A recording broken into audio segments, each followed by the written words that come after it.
El Salmo 127, versículo 1 dice que si Dios no es el que edifica la casa, en vano trabajan los edificadores.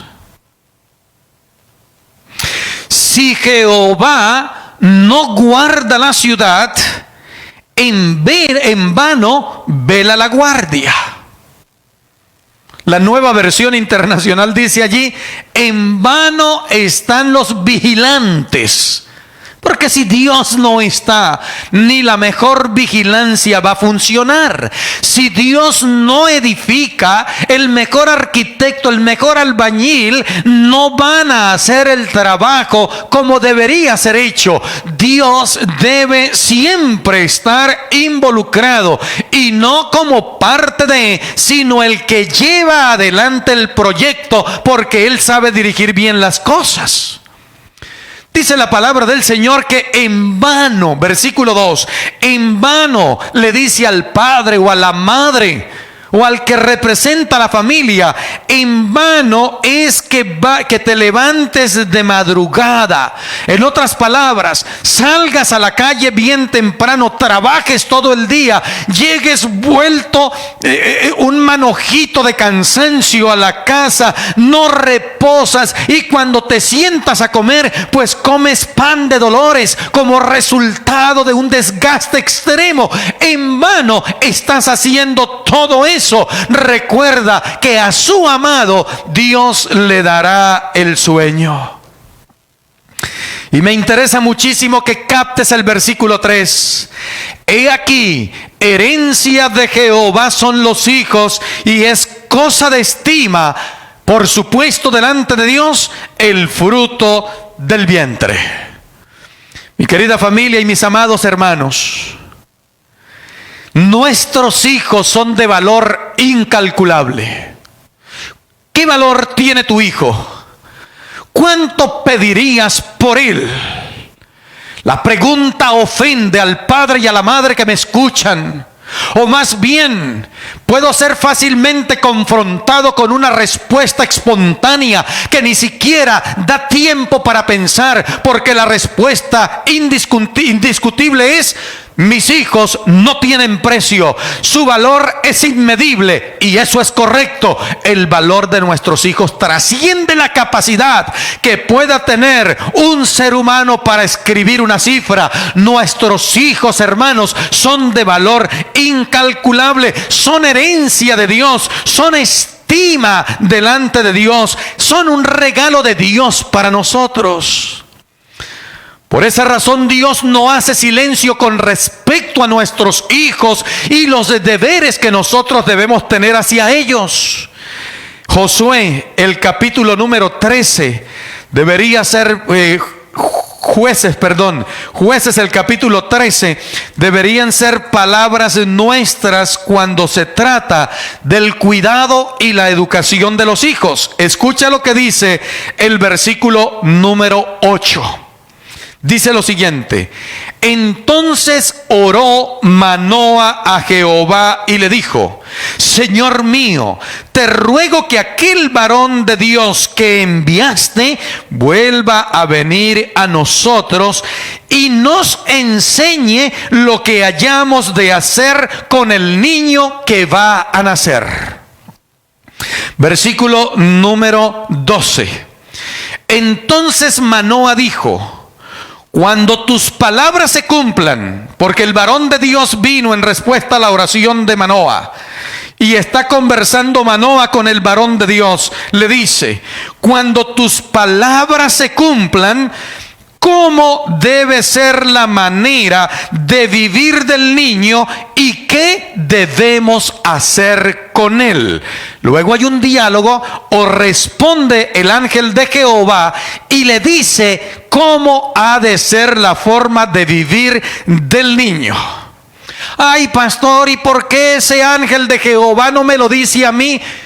Cuidado, palabra de Dios. Dios ha respondido la petición de cada padre y cada madre que reconocen la importancia del cuidado de los hijos. Vamos al libro de Deuteronomio. Les dije que eran varios textos inicialmente. Capítulo número 6, versículo 4 en adelante. En la primera parte de lo que vamos a leer dice lo siguiente: Oye, Israel, Dios a través del patriarca le está hablando al pueblo. Oye, Israel, Jehová nuestro Dios, Jehová uno es. Lo primero que debe tener en cuenta el hogar cristiano es que no hay lugar para nadie por encima de Dios en el seno de la familia. Jehová nuestro Dios, Jehová uno es. Yo estoy haciendo un esfuerzo, cosa que no voy a señalar como equivocado a quienes no lo hagan, pero si el aporte sirve, amén por eso. Estoy tratando de esforzarme para reeducar mi mente y no volver a decir, por ejemplo, nuestro Dios es un Dios de amor. No, sino decir siempre, nuestro Dios es Dios de amor. Porque Daniel Sánchez Sepúlveda Quiñones Blanco, desde hace un tiempo atrás, reconoció que no existe ningún Dios fuera de Dios. Lo que los hombres quieran poner delante de Dios como sus dioses no son otra cosa que el resultado de una mente separada de Dios. Por lo tanto, existe solamente un único y verdadero Dios. Dios de amor, Dios de paz, Dios de consuelo, Dios de preservación, Dios de transformación, Dios uno solo. Existe un único y verdadero Dios. Nuestro Dios de amor, dice la palabra del Señor, es uno. Eso es lo primero que debe quedar claro. Y cuando yo viajo a Apocalipsis 4:11, encuentro que Él es digno de ¿qué cosa? De honra, gloria y honor. ¿Por qué? Porque Él creó todas las cosas y por su voluntad existen. Versículo número 5. Amarás a Dios con todo tu corazón y con toda tu alma y con todas tus fuerzas. ¿Amén o no amén? Versículo 6. Y estas palabras que yo te mando hoy estarán sobre tu corazón. Las repetirás a tus hijos, hablarás de ellas estando en la casa, andando por el camino, al acostarte, cuando te levantes. Las atarás como una señal en tu mano y estarán como frontales entre tus ojos, y las escribirás en los postes de tu casa y en tus puertas. Cualquiera podría decir en este momento, pero tanto así, hermanos, Dios es el que conoce el fin desde el principio y sabe cómo salvaguardar a nuestros hijos de un siglo tan peligroso y difícil como el que estamos viviendo. Por lo tanto, dice el Señor, que Israel, los padres de Israel, deben amar a Dios con todas sus fuerzas y educar a sus hijos en la palabra del Señor. A eso se refiere cuando dice las palabras que yo te mando hoy. O sea, los dichos de Dios deben escribirse en la mente y en el corazón de nuestros hijos. Proverbios, el capítulo número 22, versículo 6, dice lo siguiente: instruye al niño en su camino, y aun cuando fuere viejo, no se apartará de él. Gloria al Señor. Y aun cuando fuere viejo, no se apartará de él. ¿Y qué camino debemos enseñar los padres temerosos de Dios? El camino que los conduce a permanecer en el Señor mientras atravesamos este desierto hostil, donde el pecado sigue molestando hasta llegar a casa. Capítulo 17, versículo 25, si descuidamos de hacer el trabajo que debemos hacer. El hijo necio, según el libro de Proverbios, ¿quién es el necio? Dice el necio en su corazón, ¿qué cosa? Di lo que lo quiero escuchar de tu parte. Grítame lo que yo creo que por la fe te voy a escuchar. Sí, lo que dice el versículo. ¿Qué dice el texto? Dice el necio en su corazón, ¿qué cosa? Escríbelo en el chat. Ahí los muchachos están listos para tomar nota. Dice el necio en su corazón, ¿qué cosa, hermanos? No hay Dios. Miren lo que dice el capítulo 17, versículo 25. El hijo necio, el que desconoce a Dios, el que se aparta de Dios, el que se va por el camino de la rebelión, el hijo necio es pesadumbre de su padre, le causa dolor a su padre, saca las lágrimas de su padre, estando él en silencio llorará por el comportamiento equivocado de su hijo o de su hija. Ojalá y no sea tu caso, pero la Biblia dice que el hijo necio, el que está separado de Dios, trae pesadumbre al padre y amarga la vida de la mujer que lo dio a luz. Amarga la vida de la mujer que lo dio a luz o la dio a luz. En otras palabras, le causa pesar y dolor a su madre. Qué cosa tan tremenda, hermanos. La Biblia es clara. ¿Y saben cuál es la razón de llegar a una condición semejante? De que han abandonado a Dios y han entrado en el sendero de los necios, de la necedad. Hermanos, pareciera en esta hora que el mensaje es severo, y quiero decirte, y estoy listo para recibir las pedradas que puedan venir, claro que es severo. En el nombre del Señor llegó el tiempo de clamar a Él para que podamos no decir que creemos en Él, sino que vivamos creyéndole a Él.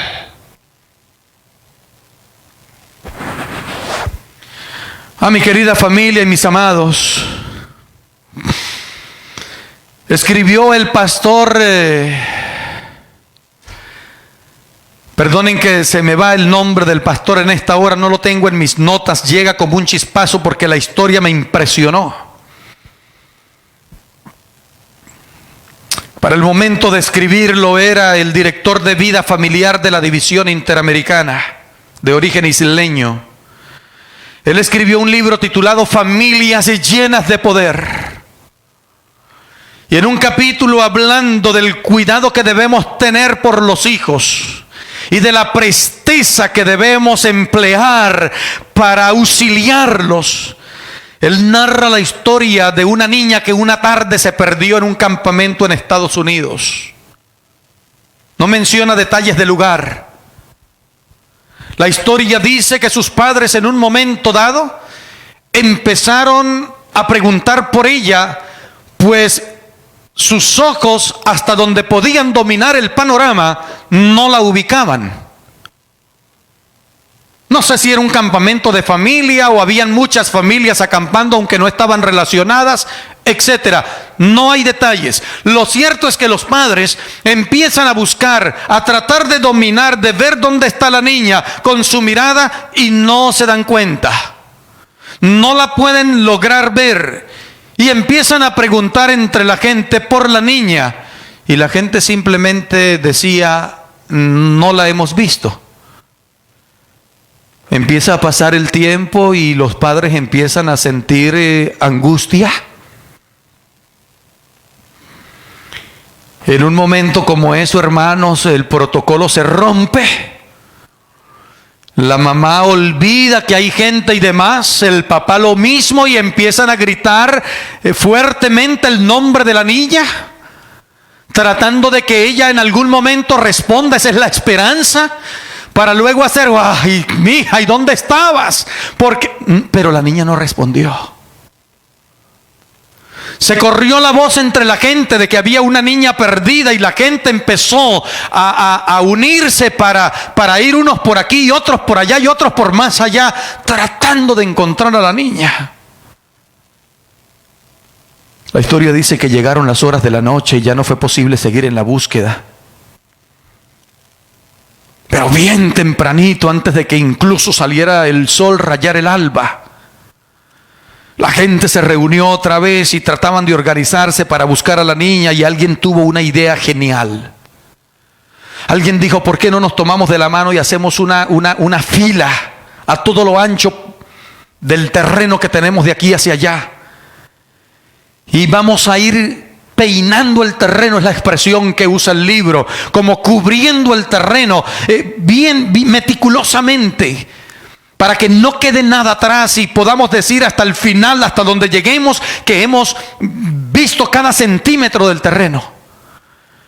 La historia dice que empezaron a desplazarse en el sentido en que habían determinado hacerlo, y en una columna, y marchaban al mismo paso y chequeando bien, porque habían arbustos, hojarasca, árboles más grandes, árboles más pequeños, etcétera.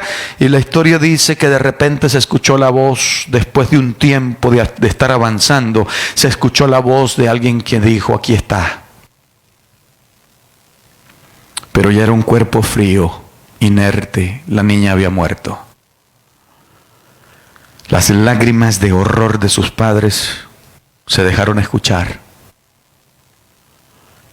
Y alguien dijo: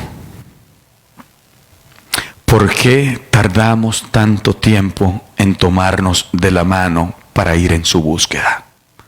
¿Por qué tardamos tanto tiempo en unirnos y en organizarnos para brindar la ayuda? ¿Por qué tardamos tanto en activar un plan para auxiliar? Ya las palabras no tenían ningún provecho, solamente eran lamentos. La niña había muerto. Ah, mis amados, la pérdida de un hijo por descuido debe ser algo realmente doloroso. Yo he vivido situaciones, yo he estado en lugares donde he tenido que sepultar niños, especialmente por causa del descuido. ¿Cómo no recordar este momento cuando con lágrimas aquella mujer del estado Barinas me decía: pastor, estábamos en el río y yo paré a la niña en una piedra para cambiarla, me di vueltas para traer y buscar lo que necesitaba, y cuando regresé la niña ya no estaba, la encontramos días después ahogada en el río. Qué cosa tan tremenda, en un abrir y cerrar de ojos. Hermanos, respetuosamente, no sé si lo vas a escuchar, pero lo quiero usar la ilustración para que abramos los ojos. Hermanos, miren, se estaban bajando del bote. Vinieron de tierra firme hasta un islote allá en el estado Falcón. Bajaban las cosas del bote. Todo el mundo, eran como 8 o 10 personas. De repente empiezan a mirar, el niño no está. Y miran al otro lado, el niño se ahogó al otro lado del bote, hermanos. Ahí en las narices de todos, un descuido, un parpadear. Me estás copiando, familia. Y usted dirá: qué descuido. Pero esa es la muerte física.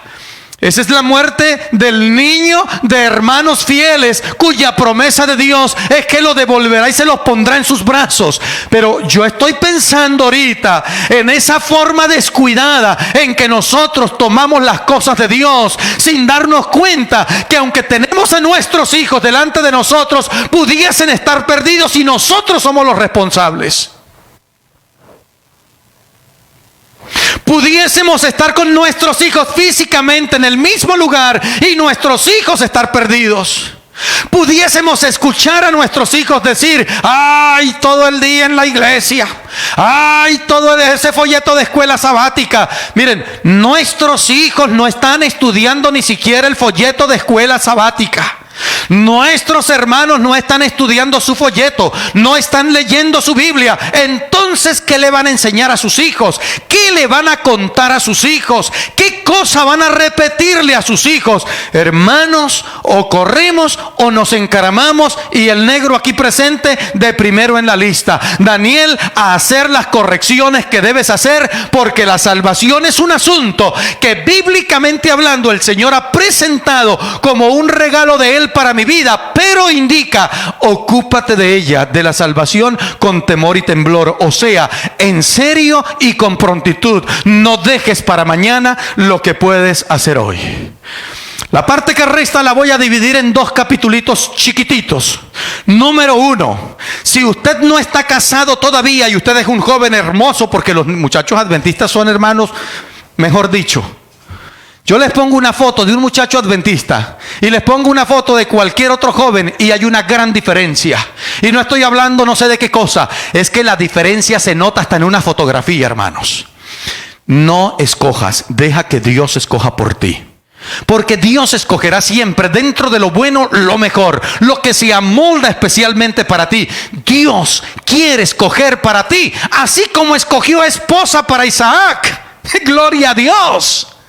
Dios tiene a alguien especial para ti. Él conoce tu necesidad. Él sabe quién puede ser tu complemento, tu ayuda idónea. Y a las niñas, por favor, ¿cómo es posible que hayan niñas que digan: no, ese muchacho a mí no me gusta porque es que ese muchacho es muy sano? ¿Ustedes se imaginan cosas semejantes? Que estos oídos hayan tenido que escuchar más de una vez: ay no, pastor, lo que pasa es que ese muchacho es muy achantado. ¿Y saben por qué es achantado? Porque viene a la iglesia, porque canta, porque participa en los programas de la iglesia, porque es una persona educada, por lo menos sabe caminar. Por lo menos sabe caminar. Ah, no, pero es que las muchachas quieren es uno que ande por ahí todo aguachafatado y yo no sé con qué tipo de pinta para decir: wow, ese es el propio del barrio. ¿Qué propio del barrio ni qué nada? Nosotros necesitamos, como cristianos, como estudiantes de la Biblia, escuchar lo que Dios tiene para decirnos. De paso, curados con esto, no hay feos entre los hijos de Dios, ni hay feas entre los hijos de Dios. Los hijos de Dios son extraordinarios, son especiales. Y todo aquel que está fuera del rebaño, que viene al rebaño, tiene la bendición de Jehová.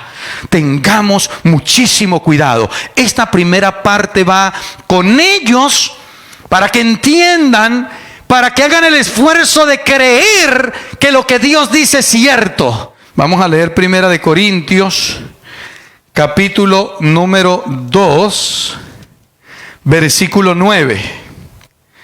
Antes bien, como está escrito: cosas que ojo no vio, ni oído oyó, ni han subido en corazón de hombre, son las que Dios ha preparado para los que le aman. Generalmente esto lo usamos para ubicarnos en la experiencia de la eternidad, y tiene su lugar. Pero la gente no empieza a amar a Dios en el cielo o en la experiencia de la eternidad. Nosotros comenzamos a amar a Dios aquí. Y aquí dice mi Biblia que Dios prepara cosas especiales para los que le aman. O sea, aceptar al Señor, recibir al Señor, amar al Señor, activa de inmediatamente que Dios responde y da cosas que no nos imaginamos, pero son buenas y es las que Dios quiere para nosotros. Es un tremendo privilegio tener un hijo o una hija o hijos, pero es una gran responsabilidad. El que dice que conoce a Dios, le es imposible conocer a Dios y no amarle. Y el que conoce a Dios y ama a Dios, le es imposible no obedecerle. Esto va de la mano. Conozco a Dios, amo a Dios, le obedezco a Dios. Uno como pastor se encuentra muchas veces con personas que indudablemente dicen: yo amo a mis hijos, son todo para mí. Pero es que, pastor, yo también estudié, me sacrifiqué, tengo una profesión y por lo tanto yo necesito también posesionarme profesionalmente, necesito sentirme realizado o realizada profesionalmente. Y si me dedico a mis hijos, si no le echo ganas al trabajo, si no trabajo 23 horas de las 24 del día, si no crezco estudiando 23 horas de las 24 del día para especializarme en mi área, ya ahí dijo que no estudia la Biblia, pero sí estudia los libros de no sé qué cosa. Ojo con eso. Si no, y si familia, en el nombre del Señor, ¿qué es más importante para ti? Tu familia, tus hijos, tu profesión. Ubícate como el más renombrado en tu profesión, pero con tu familia perdida, con tu esposa frustrada, con tus hijos vueltos en nada. Ubícate Ten cuidado con la manera como piensas. Necesitamos ser balanceados como resultado de escuchar la voz de nuestro Dios. ¿Cuántos años tendrás a tus hijos contigo? ¿5? Pastor, ¿por qué menciona 5? Hermanos, es que los niños también mueren. 10, 15 años, 20, 30, 40. ¿Cuántos años tendrás a tus hijos contigo? ¿Qué podrás recordar? ¿Qué esfuerzo hiciste en su favor? ¿Qué es más importante para ti? ¿La educación de tus hijos o tu desempeño profesional?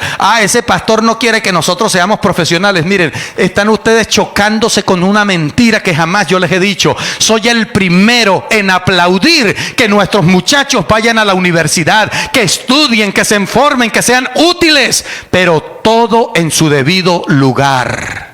Hermanos, ¿qué va a suceder con nuestra profesión si nuestros hijos se vuelven rebeldes, maleducados y son más bien un problema para la sociedad? ¿Qué vamos a hacer con nuestra profesión? ¿Acaso nuestra profesión los va a sacar de los vicios? ¿Nuestra profesión los va a sacar de la depresión, de los problemas donde están metidos? ¿Acaso la niñera del mejor daycare tendrá los brazos que la mamá o el papá de él o de ella tienen para abrazarlo? Esa señora, muy buena por cierto, los podrá besar como tú los deberías besar. Les dará el cariño que solamente un padre y una madre pueden proveer. Les brindará la seguridad que no viene de terceros, sino de padres amantes. Hermanos, los hijos son de valor incalculable.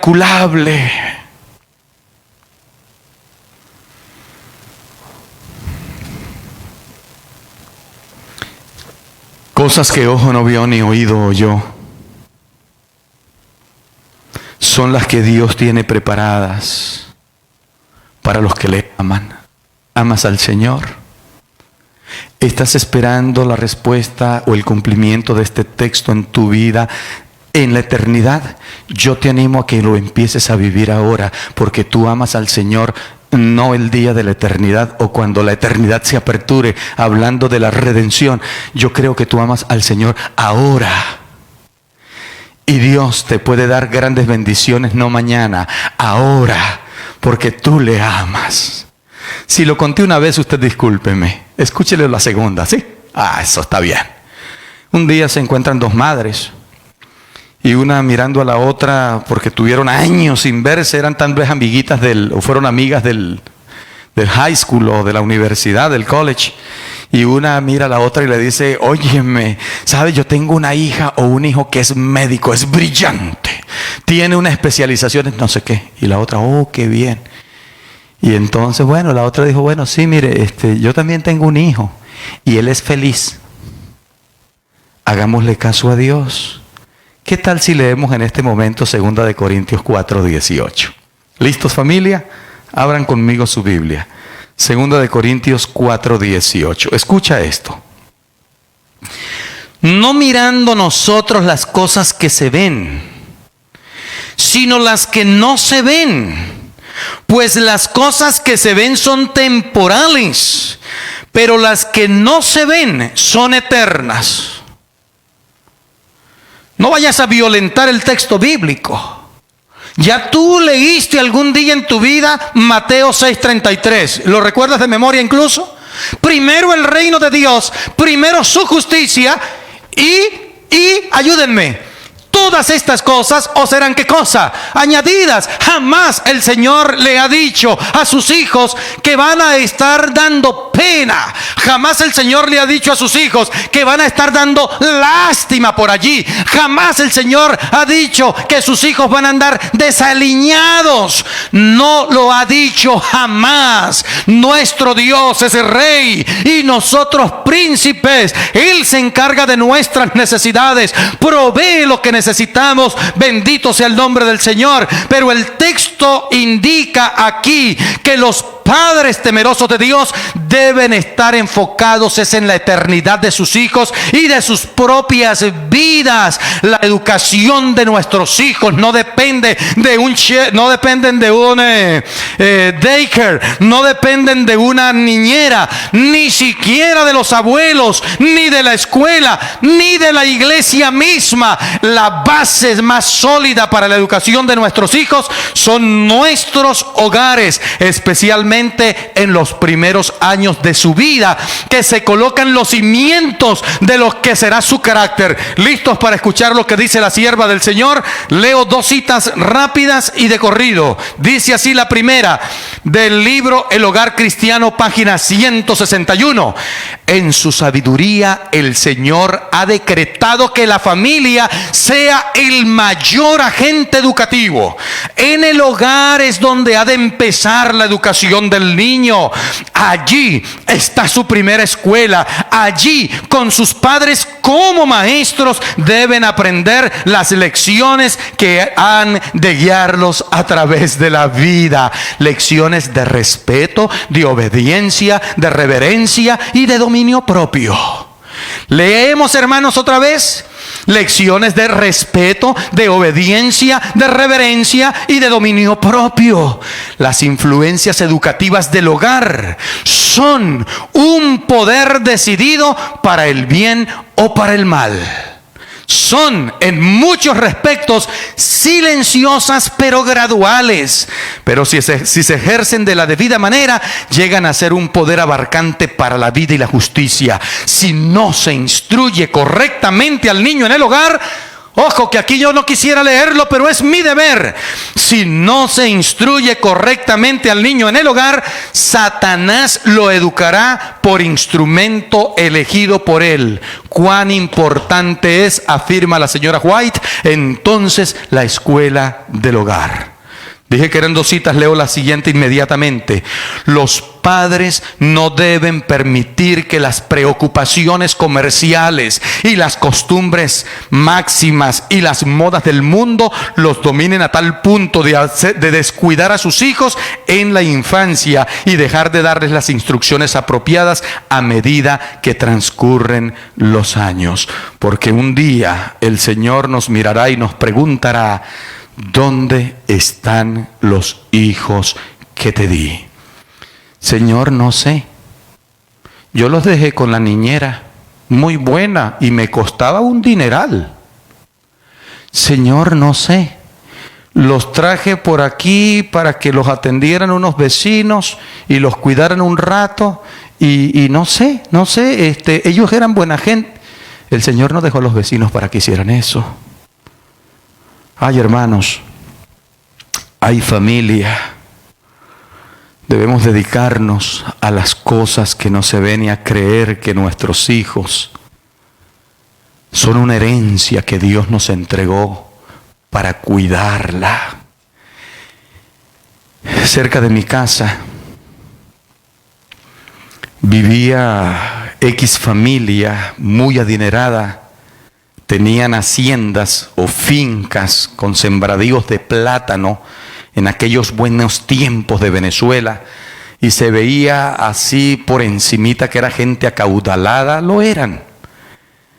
Murieron los padres, la herencia la recibieron los hijos y pasaron pocos meses, yo creo que no llegó a un par de años, y ya esos descendientes vivían miserables, prácticamente como los más miserables de la zona, porque habían malgastado y no cuidado la herencia que le dejaron.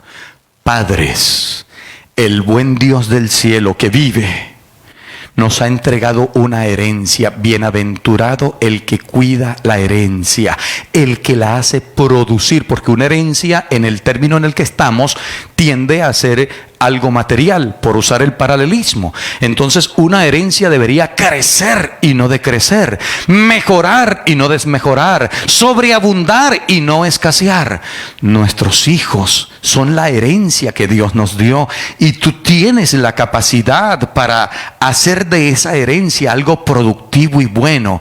Pero para ver resultados, hermanos, en los árboles, primero se necesitó ni siquiera sembrar el árbol, primero se necesitó preparar la tierra, llevar machucones en los pies y en las manos, sudar, enfrentar el agua, tener que lidiar con los bueyes si tocó con bueyes, o lidiar con la maquinaria si fue necesaria la maquinaria. Primero es un proceso de arreglo de la tierra, luego se pone la semilla, luego se cuida. Ya ahí se queda uno mirando a ver qué va a pasar en el sano sentido de la palabra, porque el crecimiento lo da Dios, pero luego viene el asunto de cuidarlos de la maleza, de la plaga, hasta que se hacen arbustos u árboles, y luego viene el fruto.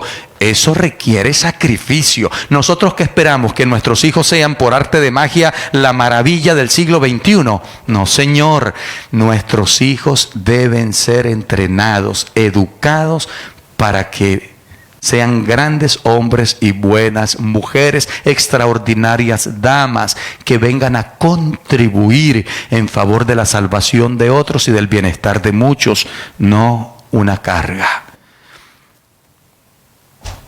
Pastor, ¿qué hacemos? Tenemos un hijito o dos hijitos y no nos alcanza el salario. Sí les alcanza. Hay que hacer un presupuesto con las rodillas en el piso. Un tip, si lo quieres: hazte socio con Dios. Hágale caso a Dios. Devuélvale a Dios, que es el dueño de todo lo que existe, lo que Él ha dicho que es suyo. Sea como Abraham. ¿Ustedes creen que fue para Abraham agarrar la leña y agarrar el fuego y agarrar el cuchillo y empezar a caminar hacia el monte Moria? Con lágrimas leí todo ese capítulo esta mañana, hermanos. Y ustedes dirán, pero el pastor se la pasa llorando. Digamos que es un ejercicio que me alcanzó ahora. Ya me estoy poniendo viejo, tengo 2 canas por aquí. Pero aquí el punto, hermanos, es que Abraham, aunque tuvo luchas interiores, lean ese capítulo. Abraham luchó toda la noche. Dice la señora White que vino y vio la ternura que estaba acostada en su habitación. Era su hijo, el hijo de la promesa, el que le nació teniendo el 100 años. Y ahora Dios le dice: vaya a esta montaña y me lo ofreces en sacrificio. Él pensó: voy a compartir con mi esposa lo que Dios me dijo, y después tuvo que entender que tenía que pasar ese trago amargo prácticamente solo, porque él pensó luego: si mi esposa se entera, es su madre y ese muchacho es la luz de sus ojos, ella va a ser una persona que se va a oponer segura. Entonces se llevó a su muchacho temprano en la mañana sin que Sara se diera cuenta. Caminaron 3 días y Dios entonces, queriendo Abraham vivir esa experiencia solas con Dios y con su hijo, fue dejando sus siervos hasta el lugar que Dios le indicó, hermanos. Y el muchachito de 20 años, no era cualquier muchacho ya, 20 años, le dice al padre: aquí hay leña, aquí hay fuego, ¿y dónde está el cordero o el carnero para el sacrificio? Y el padre le dijo: tú eres, muchacho. Abraham entregó a Isaac. Claro que lo entregó. Lo puso sobre el altar. Lo que no hizo fue quitarle la vida. Porque en el razonamiento que Elena de White presenta, basado en Abraham, Abraham llegó a la conclusión de que Dios le había prometido que él era el hijo de la promesa, y que si era necesario, en cuestión de un poco tiempo, el Señor iba a levantar de entre los muertos a Isaac, porque él era el hijo de la promesa, y esa promesa Dios la cumpliría porque su siervo la había recibido de parte de Dios. Hasta allá llegó el pensamiento de Abraham. Aunque Dios, cuando él levantó el cuchillo para sacrificar al joven, le habló desde los cielos y Dios proveyó el animal que estaba allí. Cuando Dios te dice que devuelvas el diezmo y des la ofrenda, te tocas el bolsillo y te das cuenta que no alcanza para la renta, que no alcanza para el vestido, que no alcanza para el pan. Y si ganas más de 22, ganas más que yo. Lo que quiero decirte con esto es que algunos piensan que los pastores de la iglesia adventista se la pasan nadando en billetes. Yo espero que no te enojes cuando yo venga con un carro nuevo aquí, porque es que el que cargo encima ya lleva 13 años y ya me dejó 2 veces tirado en la calle la semana pasada. Porque a veces el diablo mete ideas que son realmente nefastas. Pero porque eso me esté sucediendo, yo no debo dudar en que debo devolverle a Dios lo que a Dios le corresponde. Y si ustedes salen ahorita a las puertas de la iglesia, verán que vine en un carro que no es el mío. Y no estoy aquí haciendo ninguna propaganda porque de usted no voy a recibir un solo centavo para contribuirme en la mejora de mi carro. Lo que quiero decir con esta lección, hermanos, es que así tengamos que caminar y agarrar autobús y no sé qué hacer, nosotros necesitamos hacer lo que Dios ha dicho que hagamos. Y si Dios te dice, tu trabajo está exponiendo a tu familia, tú tienes, perdón la palabra tienes, usted interprétela como desee, pero tú tienes que tomar una decisión. Porque ¿de qué le sirve al hombre si granjeare toda la tierra y perdiere su alma? ¿O no son nuestros hijos, nuestra carne, nuestra sangre y nuestro ser entero? Es tiempo de terminar, es tiempo de ir a casa, es tiempo de descansar, es tiempo de prepararnos para la sociedad de jóvenes. Pero yo sé en este momento que hay gente que está diciendo en su corazón, ¿y qué de mis hijos? Hice todo mi esfuerzo. Me sacrifiqué por ellos, me quedé hasta horas muy tardes de la noche en la iglesia cada sábado. Los vi predicar siendo niños. ¿Qué pasa? ¿Dónde están? ¿Qué hago? Fuerte, ¿cierto? Número 1, no se desprenda de Dios, que las circunstancias difíciles por las que atraviesas y el sufrimiento que traes por causa de tus hijos, que lastimosamente han sido enredados por Satanás y Satanás aparentemente ganando la guerra, ganó algunas batallas pero no la guerra, tú no te separes del Señor. A mí me encanta muchísimo leer y mirar los detalles algunas veces de una dama cuyo nombre es Mónica. Fue esposa de un hombre violento, sin fe, contumaz, engreído, orgulloso, mal hablado. Y de paso su vientre se abre y le da vida a un muchacho déspota, caprichoso, libertino, egoísta, vanidoso, mujeriego. Y ella temprano en la vida, con una angustia tan pesada, una mujer de fe, no podía, dicen algunas frases que se reseñan de ella, no podía hablarle a ellos de Dios. Pero tomó la decisión entonces de hablarle a Dios de ellos. Qué lindo, ¿no? Y se hizo una mujer entregada a la oración intercesora por su familia. Y muchas veces acompañó sus oraciones con lágrimas, con ayuno y con oración. Tomó la decisión de perseverar. Pues es fácil desanimarse cuando no vemos la respuesta de Dios o no parece cumplirse la promesa de Dios. Dejar de orar es caer en un estado peor y dejar a nuestros hijos a merced del enemigo. Necesitamos orar, orar y orar, hermanos. Cada vez que el desánimo nos visite, hay que caer de rodillas y seguir orando. En una oportunidad, Mónica se acercó a un docente que tuvo su hijo. Y cuando el hombre la ve sollozando, le pregunta, ¿qué te pasa? Y ella le dice, mi hijo se fue de casa, no sé dónde está. Agarró su maleta y se fue sin rumbo conocido para mí. Y aquel hombre la miró y le dijo, mujer, no conozco un solo hijo de tantas lágrimas que se haya perdido. Siga llorando a su hijo y orando por él. Hermanos, Mónica